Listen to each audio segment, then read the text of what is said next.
Hi, Brian Benedus coming to you again. And I just got done reading a chapter and I went to answer some emails. And somebody from Chicago just texted me and actually emailed me, I apologize. And she wanted to tell me that she loves the title, loves the picture, and she uses that. She cut it off and uses it in her practice. I didn't get involved and ask her what her practice was, but I wanted to talk to you about this if I can briefly, because I am extremely excited about not only the book, but the cover. The cover, again, said, Scared to death, do it anyway. One man's journey from debilitating fear to happiness, wealth, and success. And hopefully you have it, but I want to talk about the significance of this. When my co author, Steve Porter, came to me with this cover, I instantly fell in love with it. And as a sufferer from panic and anxiety, it's showing obvious. The obvious is a man, a strong man in stature, if you will, whatever that means, walking out of the darkness into the light. And I love the scared to death, do it anyway part. And there's so much here. Um, what's here is inspiration.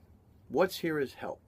What's here is everything that I wanted to convey to you, the reader slash listener, and the people that I talk to. Think about this for a second. Why, I'll say humbly again, I know I'm going to get yelled at for that, but why would a guy who's been through so much since my younger years, my teenage years, into my adult years, and my business world, and have made it financially successful, I've got everything I need. Why would I go back and bring up these old thoughts? And people would say, yeah, maybe it's therapeutic for you. Maybe no, it's not. It's I've healed myself. Okay, I'm not concerned about therapy. I don't need that anymore. And it's a fascinating question. And I tried to think about why. I don't need the money. I've been doing Motivate for Success, which is business consulting for the last 10 years, in addition to other things I've been doing. Um, but all of a sudden, um, I was asked that question, and I had to think about it. I know deep down I want to help people. Of course I do. That's the primary reason for this book. And it goes further than that. And the thing that I know is not only do I want to help people, I want you to be convinced that this is the way to get help. This is the way for you to be helped. This is the way for you to understand that nobody's coming. And there's a chapter, we talk about that in the healing thought process. I'm going to try and stay away from the book just a tad and just talk to you as I would in any other talk. And I'm going to try and keep it below 10 minutes. I'm at 3 minutes now. So there's so many different reasons why I wanted to write this book. And one of them was, you have such an inspirational story, you need to tell it. Okay, fine. When I talk to people, I do tell them all the time that I'm talking about myself, but it's an inspirational story. It's about somebody who was petrified to leave his home, and now he's made it. He's successful. And if you can live through me or live vicariously through me, I would love that. Think about that. Think about if you don't have the fears that I've had or the debilitating chronic anxieties that I had, and you only have it on a lower level. Think about how much more you can achieve, and how much faster you can achieve it. But still, there's something, and I hit it during my book launch party. And if you go to my website, you'll hear me talk about it. And Rocky Balboa talks about it, and there's something still in the basement. What does that mean? It means that you have to challenge yourself. Okay? You have to challenge yourself. You have to become uncomfortable. And for a long time, okay, I've been comfortable, as he said, civilized. There was something missing. And I'm not going to say, when you have a toothache and you go to the dentist, all of a sudden the toothache's gone, you missed that toothache. Sounds kind of corny, but you know what I'm trying to say. This goes a lot deeper than that. This, as you can imagine, when you write a book and a memoir and you explain things, it goes deeper than that. And I wanted to prove to myself that not only can I heal people, help people heal themselves, but more importantly, do something that I'm petrified to do and prove to everyone that it works. So think about this. My number one fear used to be leaving my house to get in my car to go sell. My number one fear was to get in front of people in a conference room and try and sell my proverbial products. My fears used to be imaginary. My fears used to be debilitating, but I did it anyway. Okay, I'm going right back to that again.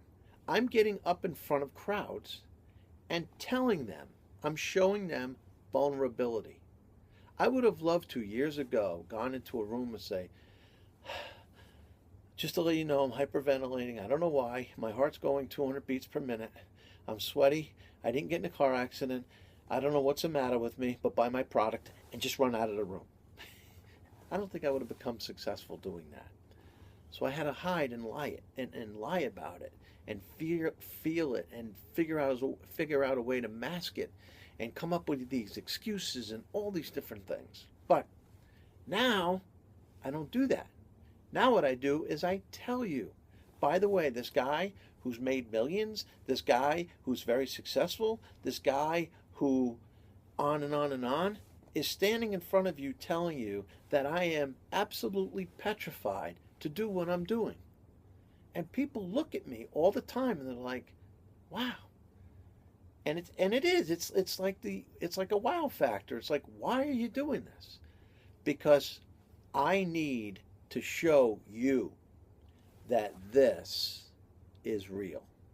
I didn't have to do talks. I could have made money on this, not worried about Bradley Hospital, my partner, not worried about giving my profits to them, just every month just getting checks in from people all over the world that are buying my book, because they are.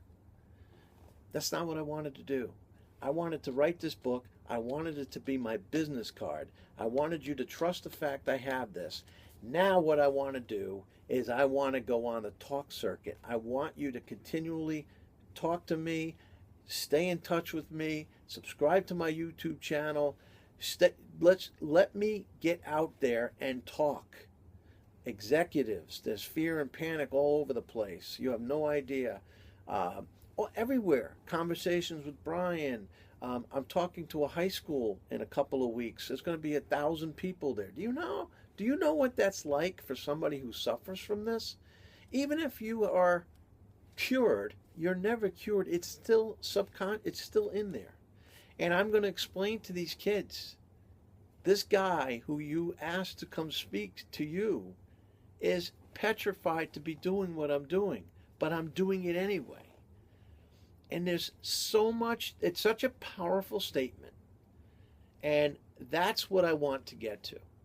It's the fact that this book was written for people to get healed, but more importantly, for me to get out there, show vulnerability, and say, if I can do this, if I can get up here and show you weakness, show you a chink in the armor, show you this, and I still am able to do it, and I'm going to give you everything I got, okay? Think about what you could possibly do if you don't suffer as bad as I did. And that is honestly powerful stuff.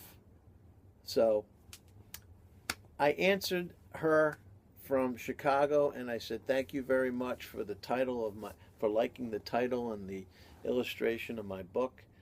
But I just wanted to get my 10 minutes in and talk to you about why I want to be scared to death and do it anyway in front of groups. And so you can honestly feel it and understand how I get through it, and then we talk, and it's a lot of fun. Not in the beginning, as we go. So hopefully you get to one of my talks and you subscribe and you can see things as we go. So I'm at 9 minutes and 47 seconds. I do not have my selfie stick, so I have to go and push the button. Have a great day.